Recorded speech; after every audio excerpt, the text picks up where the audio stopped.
Alors, je suis l'une des personnes qui suis vraiment très dur, souvent lorsque je parle de l'analyse technique, pour décourager les traders néophytes qui commencent sur les marchés financiers, en fait, qui commencent à appréhender les marchés financiers à partir de l'analyse technique, en leur faisant savoir qu'il n'y avait pas donc d'issue, de progresser, et qu'ils devraient plutôt s'intéresser à l'analyse quantitative ou bien à l'approche quantitative. Donc je le fais sciemment, mais aujourd'hui dans cette vidéo, je vais donc vous révéler le véritable secret de l'analyse chartiste et vous parler sincèrement de mon ressenti par rapport à cette approche et de pouvoir vous donner les réelles pistes qui feront de vous donc un trader à succès, même si vous utilisez l'analyse chartiste. Alors, pour tous ceux qui viennent de découvrir cette vidéo, je vous invite donc à la liker, à la partager, à activer la cloche pour recevoir donc nos notifications lorsque nous mettons les vidéos en ligne. Et je vous retrouve donc après le générique.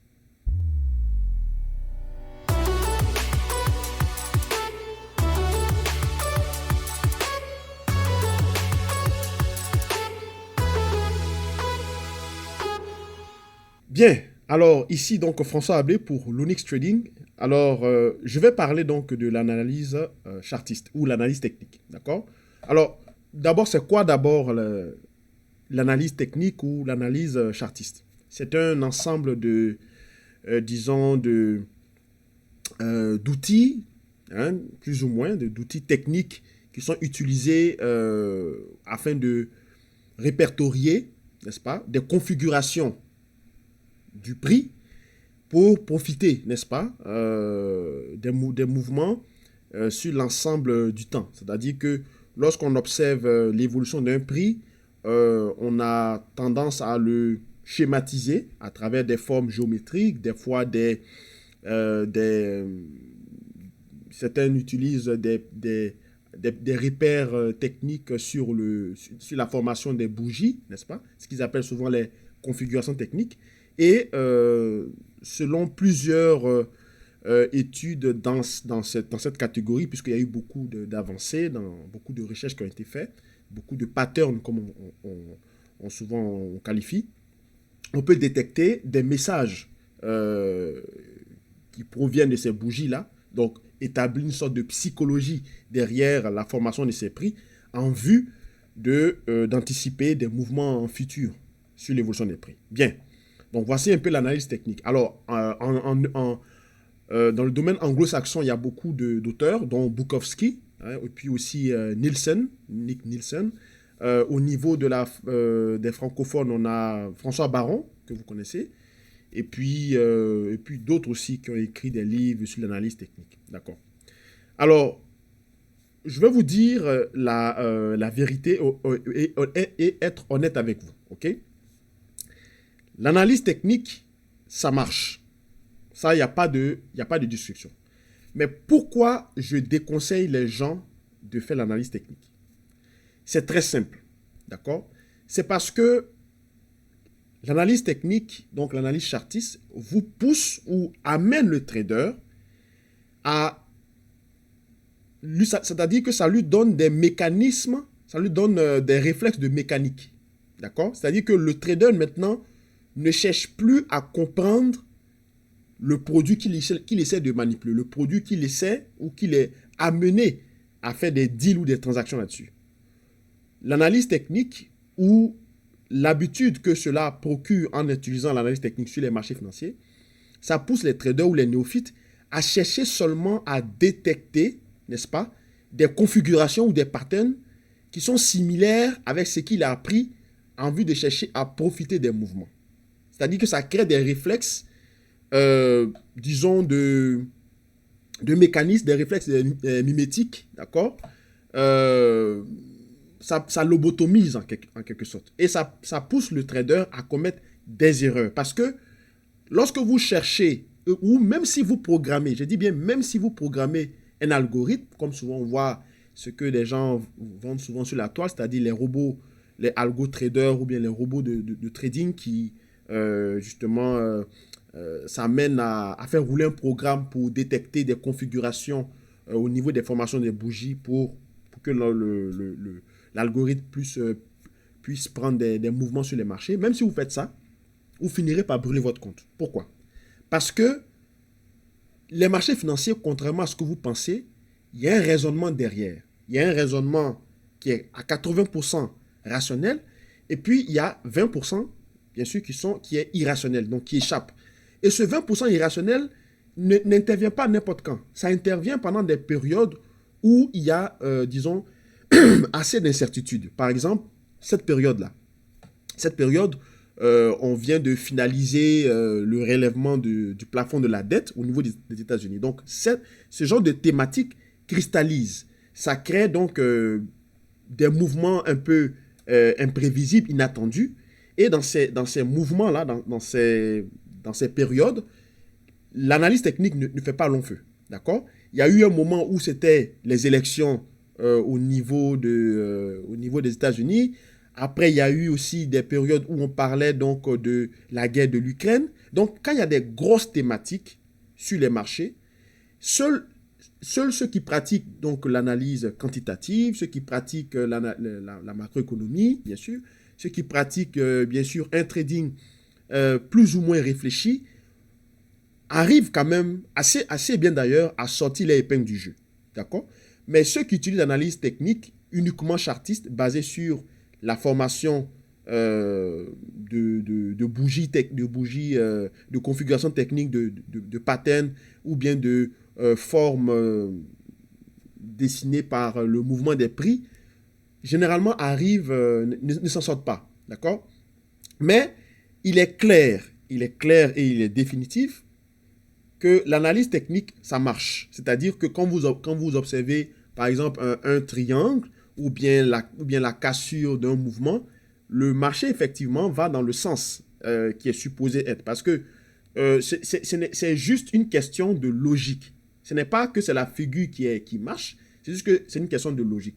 Vous voyez devant moi, ici, sur le graphique, on a une cassure d'oblique, n'est-ce pas, sur le dollar.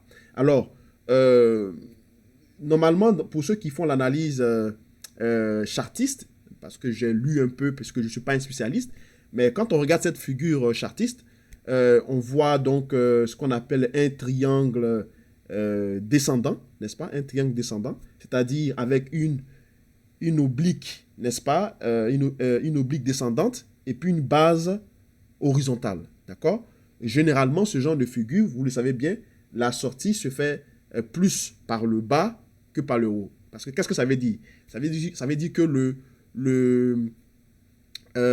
mathématiquement, on a un support de prix, un support, une base solide, et puis le prix ne fait que se heurter, n'est-ce pas, à une oblique qui est descendante, et les plus hauts, les points hauts à la base, lorsqu'ils deviennent de plus en plus bas, d'accord, et qui convergent vers une compression du prix qui est proche de la base horizontale, le prix est supposé, n'est-ce pas, est supposé à un moment donné franchir le prix par le bas plus par le haut, n'est-ce pas? Mais ici, regardez ce qui s'est passé sur le dollar. Ici, on a eu cette apparition de cette figure et pourtant le prix est sorti par le haut. Ça veut dire que tous ceux qui... Et j'ai vu également sur Twitter, beaucoup de gens montraient cette figure et disaient que le dollar, c'est la fin du dollar, le dollar va se crasher et ainsi de suite. Vous voyez? Et qu'est-ce qui s'est passé? Le dollar est sorti par le haut. Vous voyez? Donc, et qu'est-ce qui a fait sortir le dollar par le haut? Ce n'est pas que la figure ne marche pas. C'est pas ça. Ce qui a fait sortir le dollar par le haut, c'est la thématique qui est derrière le dollar, c'est-à-dire la thématique du relèvement du plafond de la dette. Parce que lorsqu'on a une incertitude au niveau du marché, la monnaie dominante, bien sûr, est le dollar. Vous comprenez? Donc, la plupart des acteurs du marché, logiquement et de façon rationnelle, vont prioriser plus à se débarrasser, un tant soit peu, de leurs actifs risqués pour encaisser le dollar. C'est ce qu'on appelle le phénomène du cash is king. D'accord? Donc, en suivant cette logique de marché, cette interprétation au niveau des acteurs du marché, on peut éviter justement ce genre de piège, comme quoi où on observe que statistiquement, ce genre de configuration, lorsque ça apparaît, 70% du cas, du cas, le marché, il descend par le bas. Vous voyez?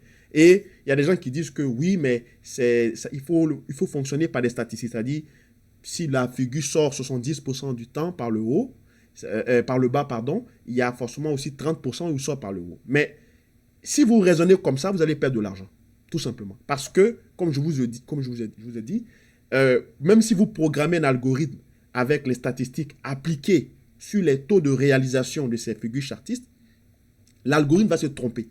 Parce que quand il y a beaucoup de thématiques assez importantes sur le marché souvent fait le contraire de ce que tous les gens voient. Puisque le cerveau est toujours porté, n'est-ce pas, en termes de subjectivité, il est toujours porté à se diriger vers avoir une prépondérance sur le fait que, comme il y a 70% de chances que le prix descende par le bas, alors je vais prioriser le marché donc à shorter les points hauts. Vous comprenez?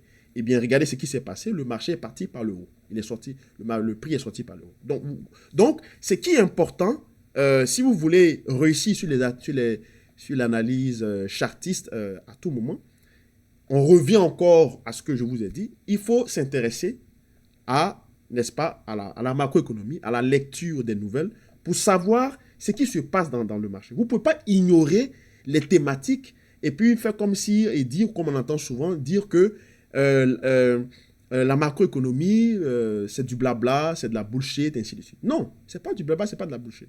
Parce que même les banques centrales, avant d'établir des politiques économiques ou les politiques macro, elles regardent d'abord l'état du marché. Elles regardent l'état des actifs financiers, l'état des actions, les chiffres trimestriels, afin de poser un diagnostic et puis d'établir donc une ligne directrice, une politique qui va dans le sens, n'est-ce pas, de la majeure partie de ces actifs risqués qui sont transigés sur les marchés. Donc, vous ne pouvez pas ignorer ces détails-là et puis prendre pour acquis que seule l'analyse technique, c'est-à-dire la configuration technique des bougies ou du prix à travers les formes géométriques et tout ça, est suffisant pour vous donner la possibilité, pour vous permettre, n'est-ce pas, de gagner sur les marchés financiers.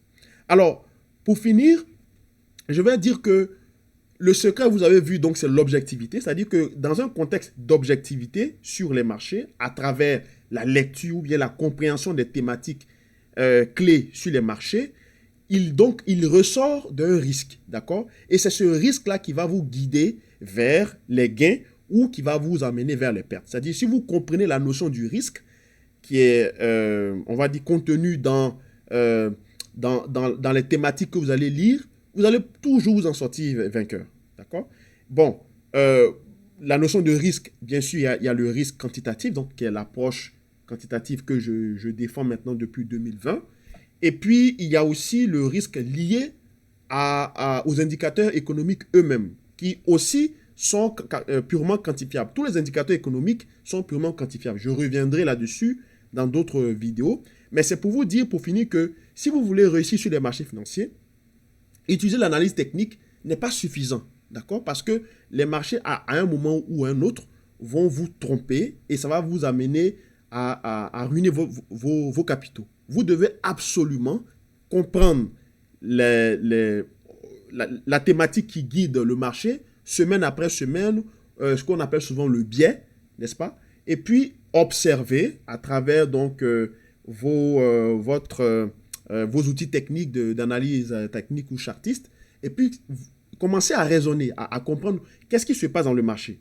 Et qu'est-ce que ça va amener comme anticipation? Si tout le monde a peur d'un spectre, par exemple, d'effondrement sur les marchés, c'est-à-dire qu'on arrive à un niveau où le marché constate qu'il y a un risque qu'on parte en récession, quelles seraient les répercussions sur les prix?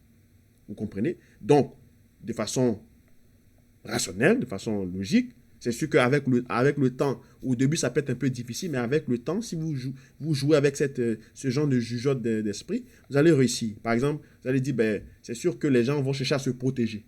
D'accord? Se protéger, qu'est-ce que ça veut dire? Ça veut dire que s'ils possèdent des actifs risqués, ils vont couper des positions, donc se débarrasser de quelques actifs risqués qui, eux, sont cotés en dollars. Donc, ils vont encaisser des sous. Donc, c'est le dollar qui va s'apprécier parce que tout le monde maintenant veut encaisser ses sous, tout le monde veut du dollar. Et qu'est-ce que ça veut dire? Ça veut dire que le dollar index est susceptible de partir à la hausse plutôt qu'à la baisse. Même si la configuration technique observée est baissière. Vous comprenez?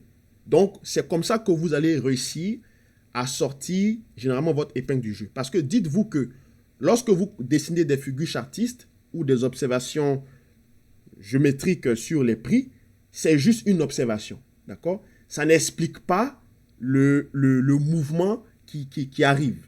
Ça canalise juste l'état du marché actuel pour dire on est dans une compression, on est dans un range, on est au sommet d'un mouvement acheteur, on est au creux d'un mouvement vendeur. Qu'est-ce qu'on fait? On achète ou on continue de vendre, mais ça vient avec l'objectivité, ça vient avec donc la compréhension et la lecture globale de la situation du marché.